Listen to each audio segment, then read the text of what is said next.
பொங்கல் பண்டிகை முடிந்து சென்னை திரும்பும் மக்களால் திண்டிவனம் அருகே கடும் போக்குவரத்து நெரிசல்.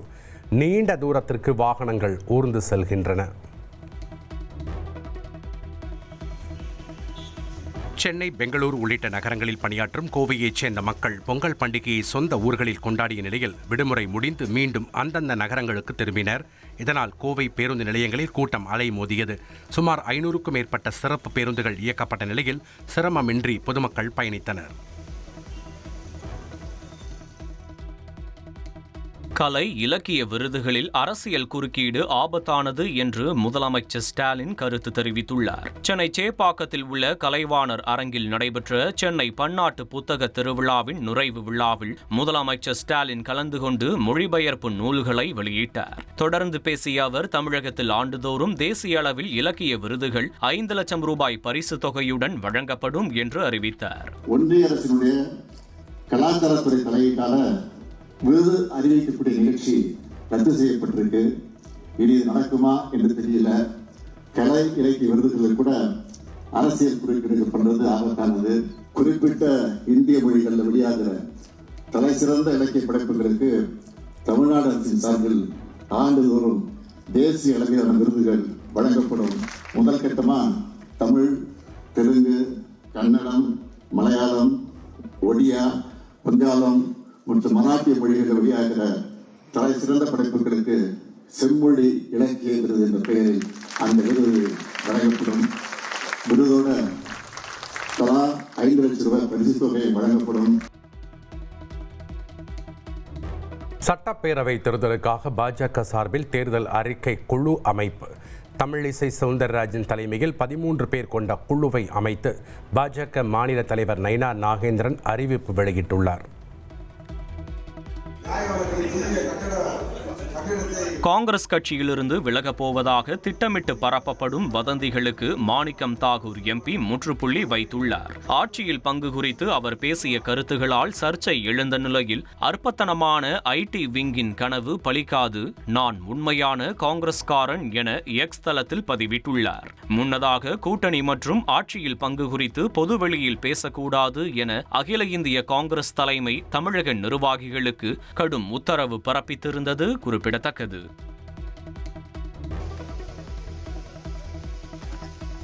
கரூர் கூட்ட நெரிசல் சம்பவம் தொடர்பான சிபிஐ விசாரணைக்கு ஆஜராக தாவேகா தலைவர் விஜய் தனி விமானத்தில் டெல்லி சென்றார். தமிழக வெற்றி கழகத்தின் கரூர் பிரச்சார கூட்டத்தில் ஏற்பட்ட நெரிசலில் 41 பேர் உயிரிழந்த சம்பவம் தொடர்பான வழக்கை சிபிஐ விசாரித்து வருகிறது. இந்த விவகாரம் தொடர்பாக பாதிக்கப்பட்டவர்கள், போலீசார், தாவேகா நிர்வாகிகள் மற்றும் பொதுமக்களிடம் சிபிஐ அதிகாரிகள் விசாரணை நடத்தினர். ஏற்கனவே கடந்த 12ஆம் தேதி டெல்லியில் உள்ள சிபிஐ அலுவலகத்தில் ஆஜராகிய விஜய் அதிகாரிகளின் கேள்விகளுக்கு பதிலளித்திருந்தார். இந்நிலையில் ஜனவரி 19ஆம் தேதி மீண்டும் ஆஜராகுமாறு தெரிவிக்கப்பட்டதை தொடர்ந்து விஜய் டெல்லி சென்றுள்ளார். நாகர்கோவிலிருந்து மதுரை நோக்கி சென்ற அரசு பேருந்து சாத்தூர் அருகே தீப்பிடித்து எரிந்தது. பயணிகள் உடனடியாக பேருந்தை விட்டு இறங்கியதால் பெரும் அசம்பாவிதம் தவிர்க்கப்பட்டது.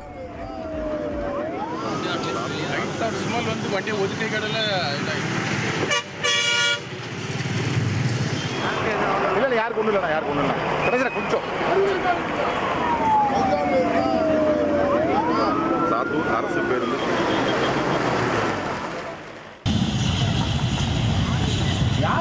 மதுரையில் சாலையில் சென்று கொண்டிருந்த ஆம்னி வேனில் திடீர் தீ விபத்து ஏற்பட்டது. எல்லிஸ் நகர் பகுதியைச் சேர்ந்த ஃபயாஸ் என்பவர் தனது ஆம்னி வேனுக்கு கேஸ் நிரப்பிய சிறிது நேரத்தில் இந்த சம்பவம் நிகழ்ந்துள்ளது.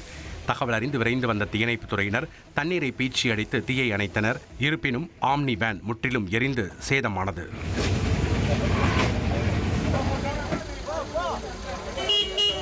கடலூர் தேவனாம்பட்டினத்தில் தை அமாவாசை தீர்த்த வாரிக்காக வந்த சுவாமி ஊர்வலத்தை போலீசார் தடுத்து நிறுத்தியதால் பரபரப்பு ஏற்பட்டது. அனுமதி பெறவில்லை என கூறி தேவனாம்பட்டினம் போலீசார் ஊர்வலத்தை மறித்ததால் ஆத்திரமடைந்த நூற்றுக்கணக்கான கிராம மக்கள் காவல் நிலையத்தை முற்றுகையிட்டு வாக்குவாதத்தில் ஈடுபட்டனர்.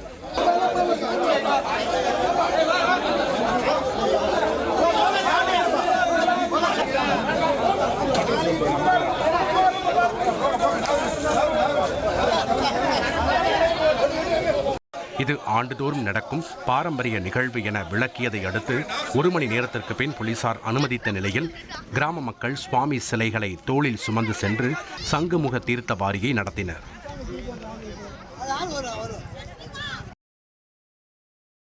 கள்ளக்குறிச்சி மாவட்டம் சின்னசேலம் அருகே மின்கசிவால் தீ விபத்து ஏற்பட்டு சிலிண்டர் வெடித்ததில் விவசாயியின் வீடு சேதமடைந்தது. கடத்தூரைச் சேர்ந்த சுமிதா கணவரை இழந்த நிலையில் விவசாய நிலத்தில் உள்ள வீட்டில் குழந்தைகளுடன் வசித்து வருகிறார். சுமிதா தனது குழந்தைகளுடன் விவசாய நிலத்தில் வேலை செய்து கொண்டிருந்த போது வீட்டில் மின்கசிவு காரணமாக தீப்பற்றி எரிந்தது. வீடு முழுவதும் தீப்பற்றி எரிந்து வீட்டில் இருந்த சிலிண்டர் திடீரென வெடித்து சிதறியதால் பொதுமக்கள் அலறியடித்து ஓடினர்.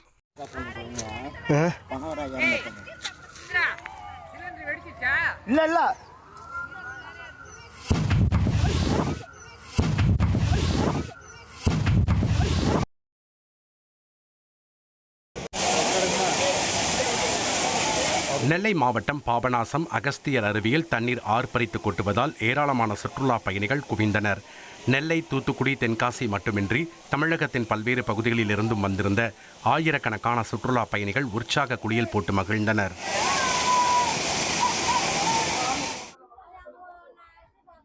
கன்னியாகுமரி அருகே திருப்பரப்பில் சுற்றுலா பயணிகள் கூட்டம் அலைமோதியது. பல்வேறு பகுதிகளில் இருந்து வந்த சுற்றுலா பயணிகள் நீச்சல் குளத்தில் நீராடியும் குடும்பத்தினருடன் அமர்ந்து சாப்பிட்டும் பொழுதை கழித்தனர். சபரிமலை ஐயப்பன் கோவிலில் இந்த வருடத்திற்கான மகர விளக்கு காலம் இறுதி கட்டத்தை எட்டியுள்ளது. 19ஆம் தேதி இரவுடன் சாமி தரிசனம் நிறைவு பெற உள்ளது. இதனால் சபரிமலையில் பக்தர்கள் கூட்டம் அலைமோதுகிறது. இந்நிலையில் கோவில் பிரசாதமான அப்பம் அரவணையை பக்தர்கள் நீண்ட வரிசையில் காத்திருந்து வாங்கிச் செல்கின்றனர்.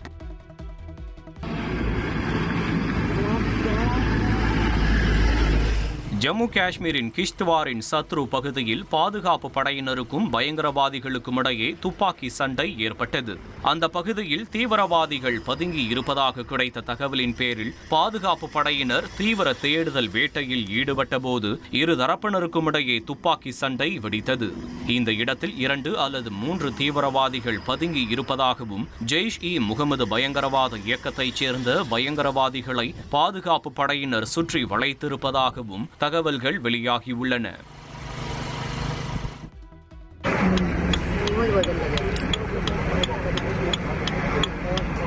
உத்தரப்பிரதேசத்தில் அடர் பனிமூட்டம் காரணமாக 10க்கும் மேற்பட்ட வாகனங்கள் ஒன்றோடு ஒன்று மோதி விபத்திற்குள்ளானதில் 12 பேர் காயமடைந்தனர்.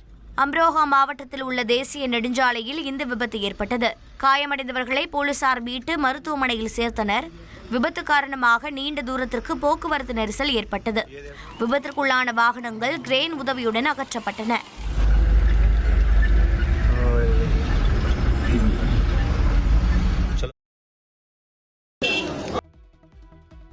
நியூசிலாந்துக்கு எதிரான கடைசி ஒருநாள் கிரிக்கெட் போட்டியில் இந்திய அணி 41 ரன்கள் வித்தியாசத்தில் தோல்வியடைந்தது.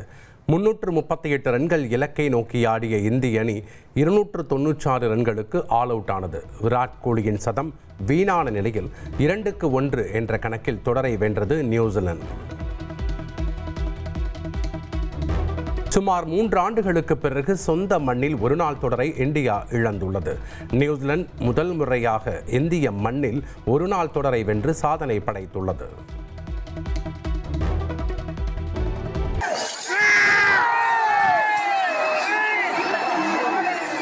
சேலம் மாவட்டம் ஓமலூர் அருகே ரெட்டிப்பட்டியில் எருதாட்டம் நிகழ்ச்சி வெகு விமரிசையாக நடைபெற்றது.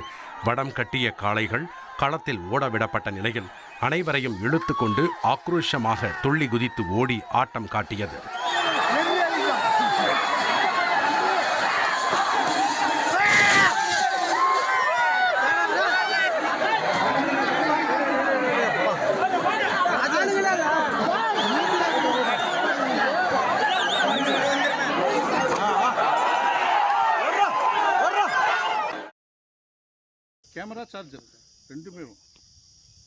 தேனி மாவட்டம் சின்னமனூர் அருகே மேகமலை பகுதியில் யானைகளின் நடமாட்டம் அதிகரித்துள்ளதால் சுற்றுலா பயணிகள் குறிப்பிட்ட பகுதிகளுக்கு செல்ல தடை விதிக்கப்பட்டுள்ளது.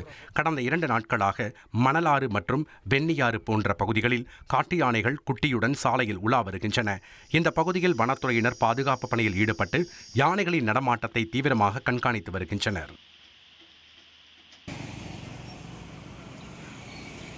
புதுச்சேரி வில்லியனூரில் கடை உரிமையாளருக்கு தெரியாமல் 8 லட்சம் ரூபாய் மதிப்பிலான கோழிக்கறியை திருடிய 4 ஊழியர்கள் கைது செய்யப்பட்டனர். சுல்தான்பேட்டையில் உள்ள இறைச்சி கடையில் வேலை பார்த்த அசார் உள்ளிட்ட 4 பேர் கடந்த 10 மாதங்களாக தினமும் 15 கிலோ கறியை கழிவு மூட்டையில் மறைத்து வைத்து கடத்தி ஹோட்டலுக்கு விற்று வந்துள்ளனர். கடையின் உரிமையாளர் கழிவு மூட்டையை சோதனையிட்ட போது இந்த நூதன திருட்டு அம்பலமானது. கைதான 4வரும் தற்போது சிறையில் அடைக்கப்பட்டுள்ளனர். ஹரியானாவின் நூர் மாவட்டத்தில் நிலவிய கடும் பனிமூட்டம் காரணமாக அங்குள்ள நெடுஞ்சாலையில் அடுத்தடுத்து 4 வாகனங்கள் ஒன்றோடு ஒன்று மோதி விபத்து ஏற்பட்டது. இதில் 2 பேர் பரிதாபமாக உயிரிழந்துள்ளனர். உடல்களை மீட்டு பிரேத பரிசோதனைக்கு அனுப்பி வைத்த போலீசார் போக்குவரத்தை சரி செய்யும் பணியில் ஈடுபட்டனர்.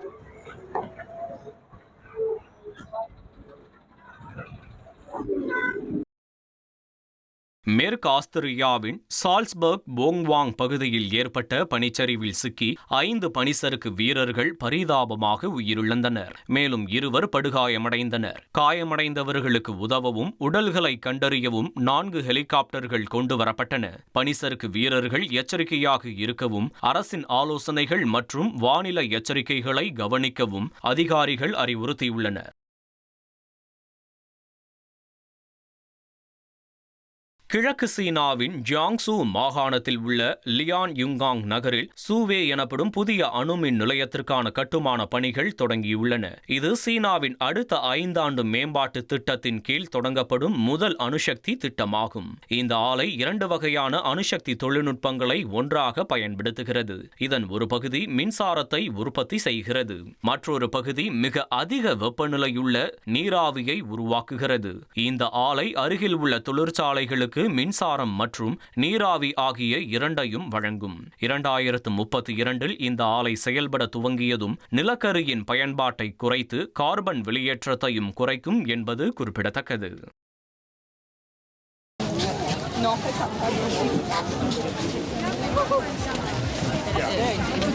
தேசிய துலிப் தினம் கோலாகலமாக கொண்டாடப்பட்டது.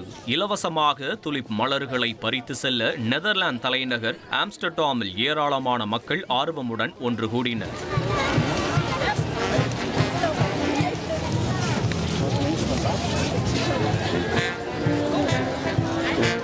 மியூசியம் பிளைன் சதுக்கத்தில் 2 லட்சம் துலிப் மலர்கள் பூத்து குலுங்கிய இலவச தோட்டத்தில் மலர்களை பறித்து செல்ல மக்கள் கூட்டம் அலைமோதியது.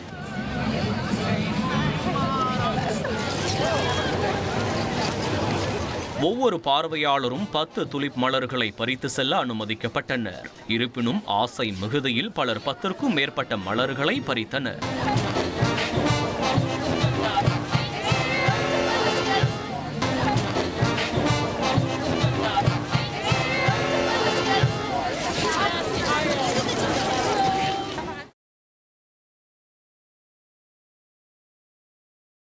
மத்திய கிழக்கு நாடான சிரியாவில் முதன்முறையாக குர்து இன மக்களுக்கு குடியுரிமை மற்றும் மொழியுரிமை வழங்கப்பட்டுள்ளது. பல தசாப்தங்களுக்கு முன்பு குடியுரிமையை இழந்த குர்து இன மக்களுக்கு சிரியாவின் அதிபர் அகமது அல் ஷாரா மீண்டும் குடியுரிமை வழங்கியுள்ளார். மேலும் அரபு மொழிக்கு இணையாக குர்தி மொழியை தேசிய மொழியாக அதிகாரப்பூர்வமாக அங்கீகரித்துள்ளார்.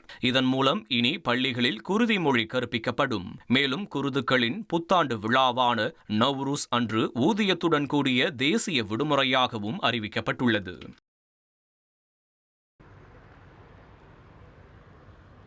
கிரீஸ் நாட்டின் ஏதென்ஸ் அருகே பெராமா நகரில் மக்கள் அதிகம் வசிக்கும் பகுதியில் எரிபொருள் சேமிப்பு கிடங்குகளுக்கு அருகில் மிகப்பெரிய தீ விபத்து ஏற்பட்ட சம்பவம் பரபரப்பை ஏற்படுத்தியுள்ளது.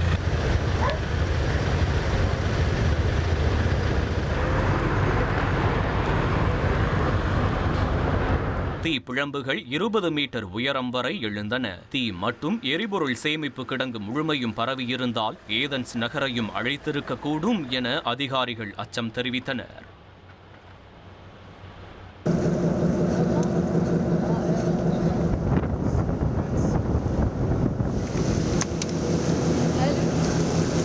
கத்தார் தலைநகர் தோஹாவில் நடைபெறவுள்ள பாதுகாப்புத்துறை கண்காட்சிக்கு முன்னதாக கத்தார், சவுதி, குவைத் மற்றும் ஓமன் நாட்டு போர்க்கப்பல்கள் கத்தாரின் ஹமாத் துறைமுகத்திற்கு வந்தடைந்தன.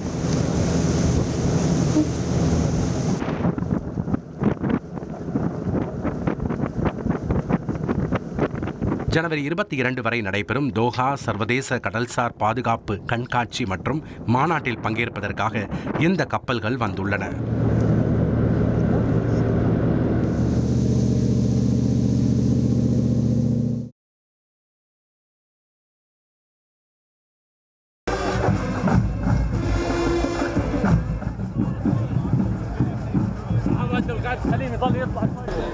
அடாத மழையிலையும் விடாது கிறிஸ்துமஸ் கொண்டாடியிருக்காங்க ஆர்மேனிய மக்கள். இயேசு பிறந்த இடம்னு நம்பக்கூடிய பெத்லஹேம்ல ஆர்மேனிய கிறிஸ்தவர்கள் பாரம்பரிய கிறிஸ்துமஸ் விழாவை கொண்டாடியிருக்காங்க. கலை நிகழ்ச்சிகள் களை கட்டுச்சு.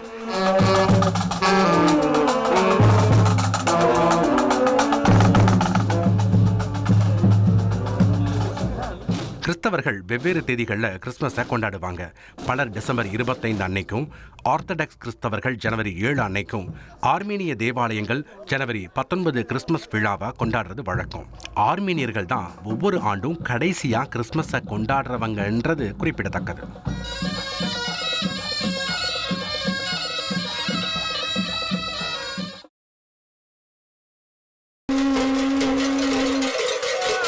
ஐரோப்பிய நாடான குரேஷியால குளிர்கால திருவிழா கோலாகலமாக கொண்டாடப்பட்டுச்சு.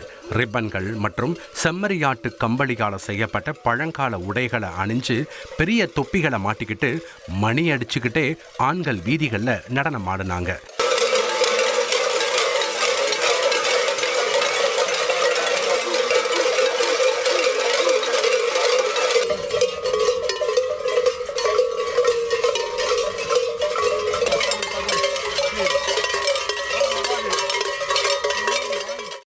இந்த பாரம்பரியம் குளிர விரட்டியடிச்சு அதிர்ஷ்டத்தை கொண்டு வரும்னு மக்கள் நம்புறாங்க.